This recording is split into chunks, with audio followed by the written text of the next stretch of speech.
Film diawali dengan diperlihatkan seorang siswi baru di sekolah yang bernama Nano. Nano memperkenalkan dirinya di depan kelasnya. Di kelas itu terlihat dua orang lelaki, yaitu Cheng dan Nanai. Sedikit info tentang Nanai, bisa dilihat bahwa dia adalah siswa yang tampan. Selain itu, dia juga termasuk murid kebanggaan sekolah dan cukup berprestasi di beberapa bidang. Tak heran ia menjadi idaman bagi semua siswi di sekolahnya. Namun di balik semua itu, Nanai adalah lelaki yang biadab. Ia tidur dengan hampir semua gadis cantik yang berada di sekolah itu. Beberapa dari mereka bahkan hamil dan melakukan aborsi. Namun ada juga siswi yang memilih untuk mempertahankan kehamilannya dan sekolah seperti biasanya. Memang tak ada yang bisa menolak lelaki setampan Nanai. Terlihat sejak Nano datang ke sekolah itu, Nanai sudah langsung menargetkannya untuk menjadi korban yang selanjutnya. Seorang siswi lalu mengingatkan pada Nano untuk tidak jatuh pada rayuan Nanai. Namun tak disangka, di hari pertamanya Nano langsung nempel pada Nanai. Kemanapun Nanai pergi, Nano selalu mendampinginya. Para siswa lain pun melakukan taruhan. Berapa lama waktu yang dibutuhkan oleh Nanai untuk bisa meniduri Nano? Tebakan yang tepat akan mendapatkan semua uangnya. Hari pertama, Nano terlihat menemani Nanai untuk berlatih judo. Di hari kedua, Nano kembali menemani Nanai untuk melakukan pemotretan di sekolah. Sampai di hari ketiga, taruhan itu masih terus berlanjut.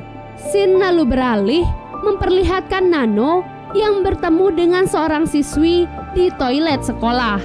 Siswi itu dalam keadaan mengandung anak Nanai. Ia pun memperingatkan kepada Nano untuk tidak dekat dengan Nanai jika tak ingin berakhir sepertinya. Kemudian tepat 3 hari, 3 jam, dan 33 menit pertemuan antara Nano dan Nanai, mereka akhirnya melakukan hubungan intim.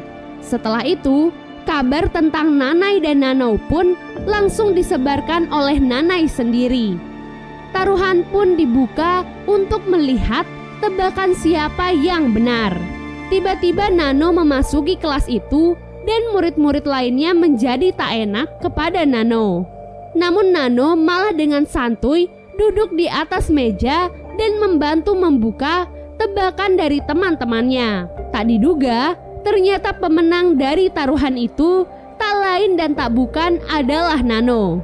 Nano pun membawa semua uang yang ia dapatkan dan langsung menghampiri Nanai sambil berkata, siapa yang sebenarnya dipermainkan di sini. Keesokan harinya, Nanai berlatih judo dalam keadaan yang lemah. Setelah berlatih, Nanai bahkan merasa mual. Kemudian Nano tiba-tiba datang dan menghampirinya. Ia menatap Nanai dengan tatapan mengejek. Nanai pun memaksa Nano untuk berhubungan dengannya, namun sayang, Nanai malah tak merasakan apapun. Bahkan ketika di luar kelas, Nanai memutuskan hubungannya dengan Nano. Pada awalnya, Nano menangis dan berkata bahwa ia tak mau putus.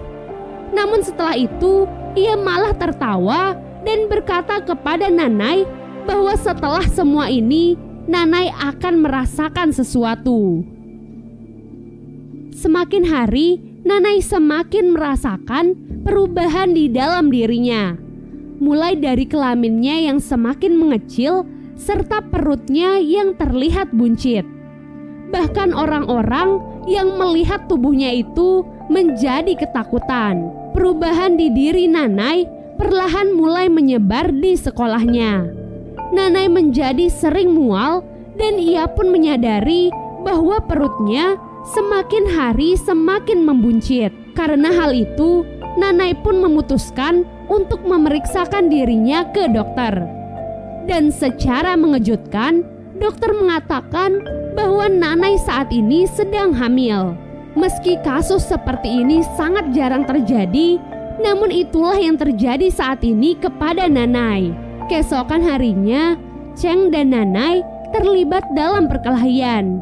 Nanai yang sedang emosi tak sengaja mengatakan bahwa ia sedang hamil. Pernyataannya itu langsung menggemparkan seisi sekolah.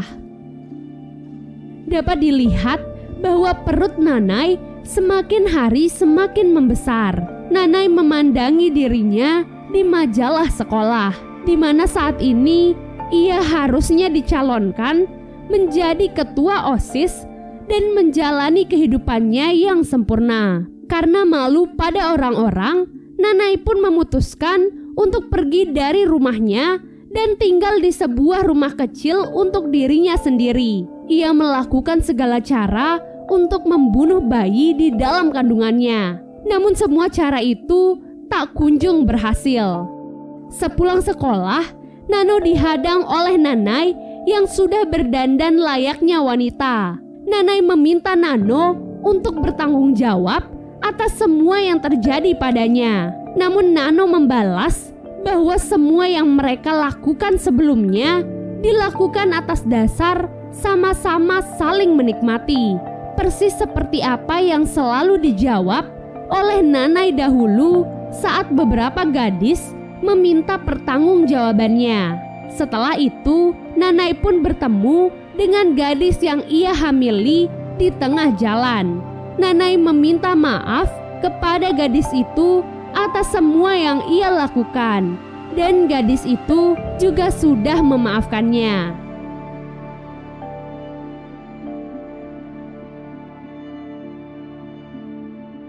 Beberapa hari kemudian, Nanai pun melahirkan bayinya. Entah bagaimana caranya, yang jelas bayi itu akhirnya lahir ke dunia. Nanai langsung meminta dokter untuk membunuh bayi tersebut. Namun dokter menjawab, jika ingin membunuh bayinya, maka lakukanlah sendiri. Nanai membawa bayi itu ke rumahnya. Ia berkali-kali mencoba membunuh bayi itu, namun selalu gagal. Ia terus berdebat dengan dirinya sendiri. Ia tak tega jika harus membunuh bayi mungil itu. Dan yang paling mengejutkan adalah Nanai saat itu bisa memberikan ASI kepada anaknya. Kemudian tiba-tiba pintu rumah Nanai diketuk oleh seseorang. Terlihat Nano datang membawa beberapa perlengkapan bayi untuk Nanai. Meski Nanai masih terus memohon kepada Nano untuk kembali kepadanya, namun Nano tetap menolak. Dan episode pertama pun akhirnya selesai.